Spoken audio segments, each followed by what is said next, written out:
Hi mga kawawmat! In this video, we will find the slope of a line given 2 points on the line. So what will be our objectives? First, we will find the slope of a line given 2 points.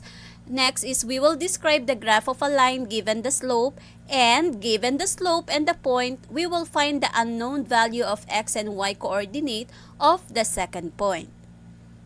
So what is the slope of a line? So, ito yung kukunin po natin, yung rise over run. But since we have 2 points, so given yung 2 points natin, so dito tayo magpo-focus. Okay?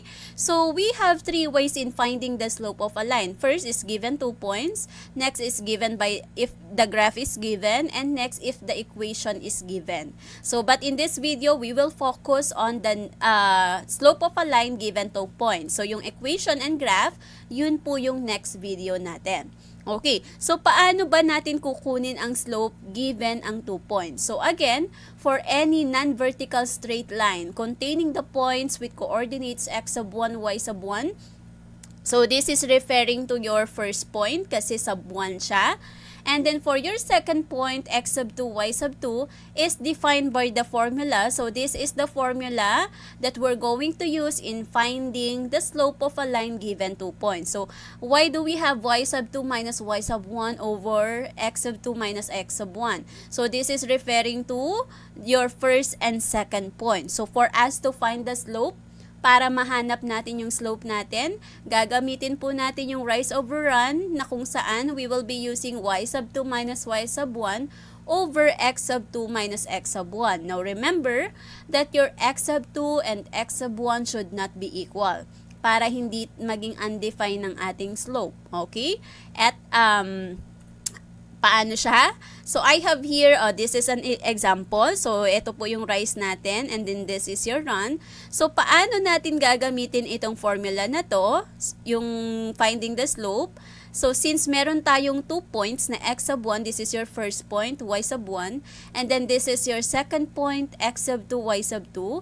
So, ito pong y sub 2 natin, ima-minus natin siya dun sa first point na y sub 1. And then dun sa second point na x sub 2, i-minus natin yung x coordinate nung first point mo.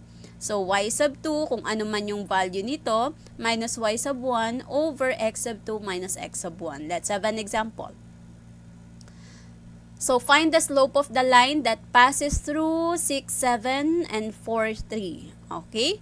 So I have here point 6, 7, and then point yung 4, 3. So, kailangan ma-label muna natin sila ng tama. So, since ito yung first point mo, this is your x sub 1, y sub 1.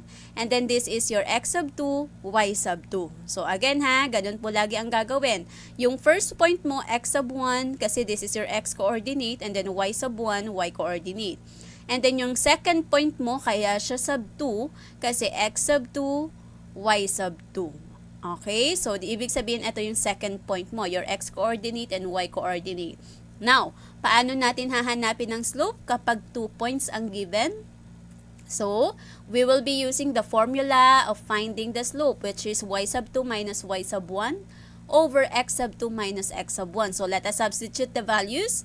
Your y sub 2 here is 3, so ayun po. And then minus yung y sub 1 natin is 7. So, 3 minus 7. Ito po siya. Okay?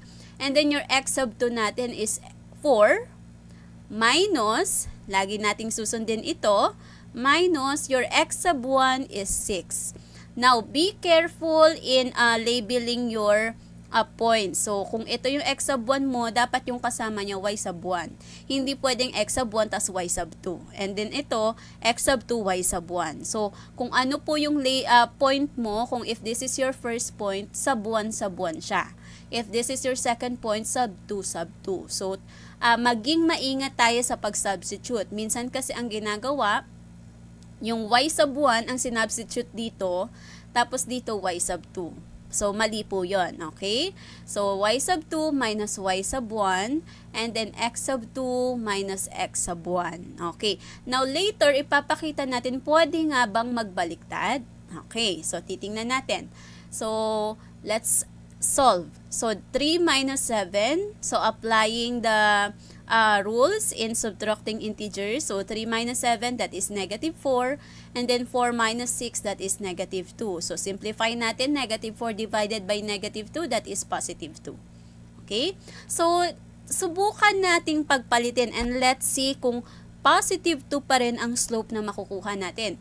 Ito ang gagawin kong first point at ito ang second point. So, gagawin ko siyang x sub 1, y sub 1, x sub 2, y sub 2. So, ayun po.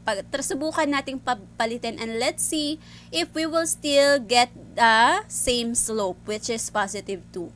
So, applying the formula in finding the slope, let us substitute the values. So, ito naman ngayon ang y sub 2 mo. So, 7 minus 3 and then 6 minus 4. So, we have 4. 7 minus 3 is 4 and then 6 minus 4 is 2. So, 4 divide 2, positive 2 pa rin ang slope natin. Okay? So, meaning, given by the examples, it doesn't matter which point is called x sub 1, y sub 1, and x sub 2, y sub 2.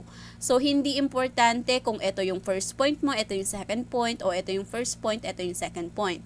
Ang importante ay tama po ang labeling natin. Kung ito ang ginawa mong x sub 1, dapat ito yung y sub 1. Hindi pwedeng x sub 1, tapos ito y sub 2. Hindi po. Okay? So, yung iba kasi, kung babaliktarin mo siya, ito ang gagawin mong x sub 1, y sub 1, dapat tama yung label natin. Okay? Yung iba kasi ang ginagawa, y sub 2, minus, ito yung ginagawa nila. So, baliktad po. Okay? So, make sure na tama po tayo, x sub 1, y sub 1, x sub 2, y sub 2. So, it's okay na kahit baliktarin natin ang points natin, kung ano ang gusto nating i-label na first point at second point, kasi we can still get the same slope. Okay? Let's have another example. So, I have here 6, 7, and 4, 3. So, again nga, ang slope natin is positive 2. Now, paano natin siya ipapakita sa graph? So, let's see. So, kapag nag-graph tayo ng 2 points, so, i-graph natin 6, 6, 7. Ayun siya. And then, i-graph natin si 4, 3. So, this is your point 4, 3. So, i-graph natin yung line. Okay? So, as you can see, paano natin ma-check using the graph yung slope natin na 2. So, we all know that 2, yung slope natin na 2 is 2 over 1. Okay? This is also equal to 2 over 1. So, yung 2 natin, that is your rise. And then, yung 1 natin, that is your run. Kasi, di ba, ito yung change in y natin, na y sub 2 minus y sub 1. And then, this is your x sub 2 minus x sub 1. So, this is your run. Okay. So, i-check natin using the graph. So, yung rise natin, kung ito yung slope, and then, pinlat ko yung points, let's see if this is really the slope. Okay? So, ito po. So, let's have let's graph. So, ang rise natin ay 2, 1, 2. So, this is your rise.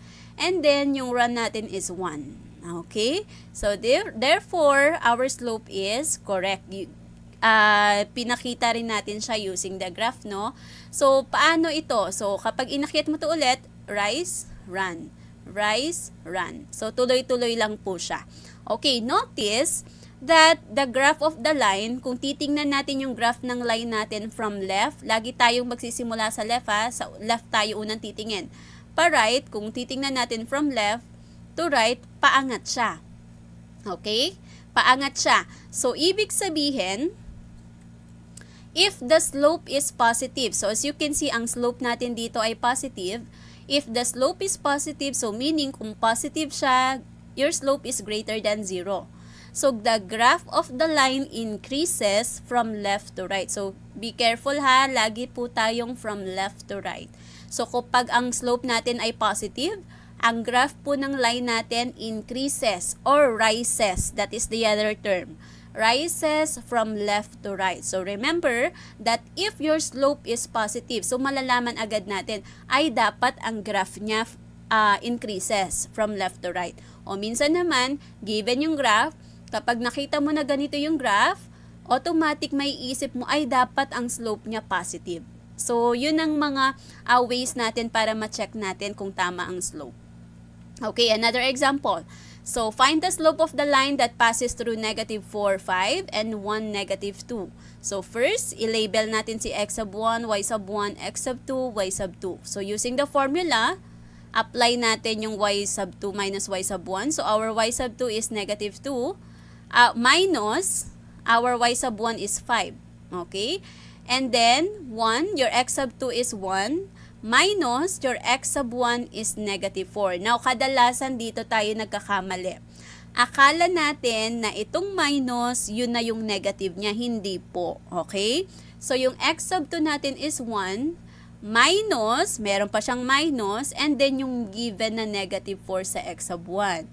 So, yung iba nagkakamali sila dito dahil paglagay nila ng 1, ginagawa nila minus 4 na lang kasi akala nila yung minus, yun na yung negative. Hindi po. So, iba pa po yung minus na to dun sa sign ni negative 4.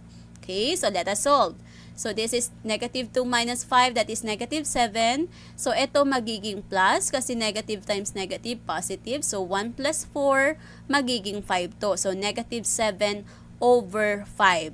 And we all know na yung negative natin dito sa numerator, kahit dito natin siya ilagay sa gitna, they are still equal. So, ilagay man natin ang negative natin dito sa numerator or denominator, or even dito sa gitna, they are still equal. Okay? So, ibig sabihin, we have the slope of negative 7 over 5. Okay, let's check using the graph. So, this is your rise, this is your run. So, i-plot natin si negative 4, 5. I-plot natin si 1, negative 2. And then graph, connect the points. So, as you can see, from left to right, lagi tayong from left to right, pababa ang graph natin. Okay, anong napansin nyo?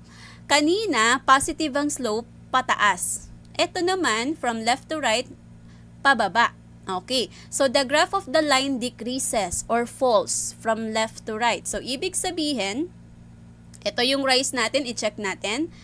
1, 2, 3, 4, 5, 6, 7. And then since ang ang slope natin ay negative, so turn left tayo. So yun po ang tatandaan. Kapag ang slope po natin ay negative, pa-left po ang move natin sa run. Okay? So your rise is 7, so ayun po siya 7. Since ang slope natin ay negative, hindi ka pa right, pa-left tayo. So, we have a run of 5. So, 1, 2, 3, 4, 5. Okay? So, this is the graph of the line of negative 7 over 5. Okay. So, as you notice, ang graph ng line natin from left to right decreases or falls. Pababa siya. So, ibig sabihin, if the slope is negative, so pag negative, ibig sabihin, your slope is less than 0. Okay? So, the graph of the line decreases from left to right, or the graph of the line falls from left to right. So, tatandaan na kapag given ang graph natin at nakita natin ay from left to right, pababa siya. It decreases. So, dapat ang makuha mong slope ay negative. Okay? Kasi, yun ang palatandaan. Kapag ang slope ay negative, the graph of the line decreases from left to right. Another. Find the slope of the line that passes through negative 3, 3 and 4, 3. So, x sub 1, i-label natin siya. And then, applying the formula in finding the slope. So, we have 3. So, y sub 2 is 3 minus your y sub 1 is positive 3. Okay? And then, your x sub 2, that is 4, minus your x sub 1 is negative 3. So, let us solve. We will have 3 minus 3, that is 0. And then 4, magiging plus ito kasi negative times negative, positive. So, 4 plus 3, ito po siya. So, we will have 0 over 7. And we all know na kapag ang numerator natin is 0, kahit ano pang number ang denominator mo, basta 0 ang numerator, the answer will always be 0. So, therefore, our slope is 0. Okay, tingnan natin kung anong klaseng graph ang makikita natin kapag 0 ang ating slope. So, let us I plot the point of negative 3, 3, 4, 3, and then yung negative 3, 3. Okay, so i-graph natin. So, as you can see, anong napansin nyo? The graph of the line is a horizontal line. So, ibig sabihin, pag nakita natin na ang graph natin ay horizontal siya, automatic, walang ibang sagot doon. Ang slope niya ay 0.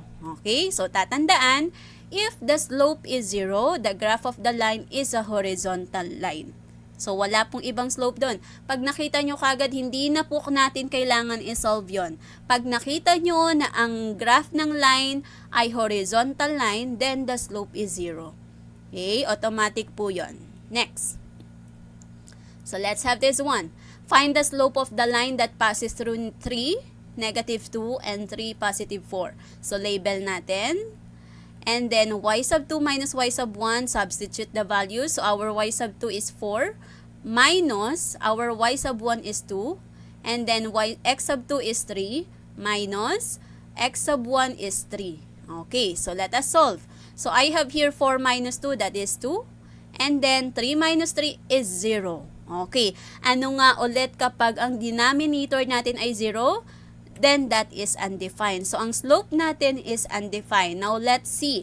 What is the graph of undefined slope? Okay? So, let us plot 3, 2, 3, 4, 3, -2. So, this is -2. Okay? So, hindi lang po natin nalagyan ng -2 based dun sa ating given. So, this is -2. So, 3, -2. And then, we have 4, 3, 4. So, ito po. Ulitin ko ha. Ito po based sa given, -2 po ito. Hindi lang po natin nalagyan ng negative. Okay? So, ito po ay yung 2 points natin. So, let us graph. Ayan po siya. So, as you can see, the graph of the line, if your slope is undefined, it's a vertical line.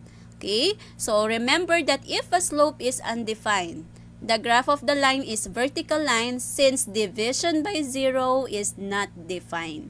So, kapag ang slope natin ay undefined, automatic, the graph of the line is a vertical line. Or, kapag nakita mo na yung graph na ay vertical siya, the slope is undefined. Malalaman mo kagad.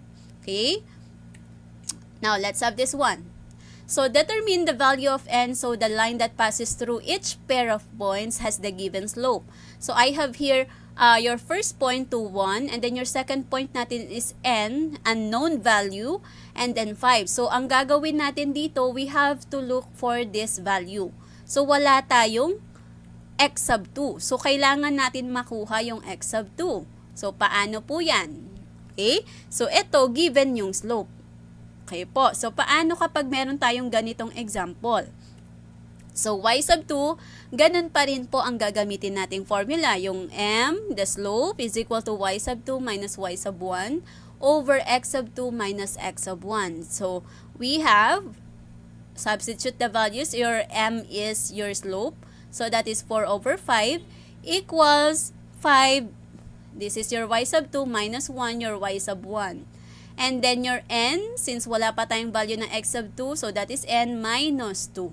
Okay? So, let us solve. So, 4 over 5 is equal to 4. 5 minus 1 is 4. And then, n minus 2. Okay? Paano natin gagawin to? Cross multiply. So, we will have 4 times n minus 2. So, quantity n minus 2. And then, 5 times 4. So, pag ganun po siya. Okay? So, let us solve. We will have 4 times n, that is 4n. And then 4 times -2, that is -8, equals 20. 5 times 4. So, continue. So, 4n is equal to 20 by APE. So, makakancel na natin itong si -8. Magpa-plus 8 tayo both sides. So, magiging 20 plus 8. So, we will have 4n is equal to 28. Divide both sides by 4. Cancel si 4. So, n is equal to 7. So, ibig sabihin, etong n na to na hinahanap natin is equal to 7. So, ano ngayon yung second point natin? 7, 5. Okay? So, meron na tayong second point. Nakuha natin yung value ng n. So, let us graph. So, we have 2, 1. And then, 7, 5. So, since nakuha na natin yung x sub 2, so, ayun po siya. Let us graph. Okay. So, i-check natin. The slope daw is 4, 5. Okay. So, tingnan natin ang rise over run. So, 1, 2, 3, 4. Okay. Since positive yung slope natin, turn right tayo sa run natin. And that is 5. 1, 2, 3, 4, 5. So, ito po yung slope natin. So, 1, 2, 3, 4, that is our rise. Since positive po ang slope natin, turn right. Okay? 1, 2, 3, 4, 5. Okay? So, tatandaan na kapag ang slope natin ay positive, turn right tayo sa run. Kapag ang slope mo ay negative, pa-left tayo. Okay? So, this is the graph of points 2, 1, and 7, 5 with the slope of 4/5. Okay? Okay, slope of a line given 2 points. So, paano naman kapag ang given ay table of values? Paano natin kukunin ang slope dyan? So, given 2 points pa rin tayo. Ano ang gagawin? Kumuha ka lang ng 2 points. So, di ba this is ordered pair? So, negative 3, 10, negative 1, 4, 1, negative 2. So, kapag ang given ay table of values, edi kumuha ka ng 2 points. So, hindi naman kailangan itong tatlo. So, kuha ka lang. Gusto mo ito, o gusto mo itong dalawa, o ito at saka ito. So, ako, itong kinuha ko. Negative 1, 4, positive 1, negative 2. Okay? So, applying the formula for slope, label muna natin. So, y sub 2, your y sub 2 is negative 2, minus your y sub 1 is 4. And then, your x sub 2 is positive 1, minus your x sub 1 is negative 1. So, enclose natin siya sa parenthesis kapag negative yung value nung natin, x sub 1 or y sub 1. Okay, so negative 2 minus 4, that is negative 6. And then 1, negative times negative, that is positive. So, 1 plus 1, that is 2. So, negative 6 over 2. Okay? And we all know that negative 6 over 2 is also equivalent to negative, yung nandito sa gitna yung negative 6 over 2. And let us simplify. Negative 6 divided by 2, that is negative 3. Okay? So, let us plot the points. So, ito ang ginamit ko. So, negative 1, 4, and then positive 1, negative 2. So, connect the points. So, ito po siya. Okay? So, ayun po. So, kung i-check natin yung rise and overrun nila, so 6 ang rise. So, bilang tayo dito. 1, 2, 3, 4, 5, 6. So, dito po siya. Now, since ang slope mo ay negative, anong sabi ko? Kapag ang slope ay negative, turn left. Kapag ang slope ay positive, turn right. So, ang slope natin ay negative, so 1, 2. Okay? So, tatandaan na kapag ang slope mo ay positive, the graph of the line increases from left to right. If it's negative, the graph of the line decreases, pababa naman from left to right. Kapag nakita mo na ang graph ng line ay horizontal, the slope is 0. So, kahit hindi mo na isolve yon. And then, kapag nakita mo na ang graph ng line ay vertical line, then the slope is undefined. So, dun pa lang malalaman mo para ma-verify mo kung tama yung nakukuha mong slope. So, since negative siya, kung mapapansin nyo, ang graph ng line niya decreases. Okay? So, test yourself. What letter represents the slope? So, ano nga po ang representation ng slope natin? That is M, correct. Next, what is the formula in finding the slope? If you can still remember, para mahanap natin yung slope given 2 points, ano po ang gagamitin natin? That is correct. Y sub 2 minus y sub 1 all over x sub 2 minus x sub 1. So, wag natin pagpapalitin po ito, okay? Next, find the slope given 2 points, 2, negative 4, and 5, 5. So, you may pause the video para hindi mo kagad makita yung sagot. So, ano po gagawin? 5 minus negative 4, 5 minus 3. So, magiging, the slope is 3. Next, if the slope is blank, the graph of the line rises or increases from left to right, or rises, ano ang slope mo? Correct, that is positive. Next, if the graph of the line is a horizontal line, its slope is, kapag horizontal, pag ganun. Okay, ano po ang slope natin doon? 0. Next, a line with a negative slope. Kapag negative naman ang slope, ano ang graph ng line from left to right? Okay, very good. It decreases or it falls from left to right. So, kapag negative ang slope, decreases or falls from left to right. And the last one, if the slope is undefined, the graph of the line is para makikita mo kagad, given ang graph. So, this is undefined. Why? Paano mo malalaman sa graph? The graph is a vertical line. Thank you for watching this video. I hope you learned something. Don't forget to like, subscribe, and hit the notification bell para updated kayo for more video tutorials. This is your guide in learning your math lessons, your Wow Math channel.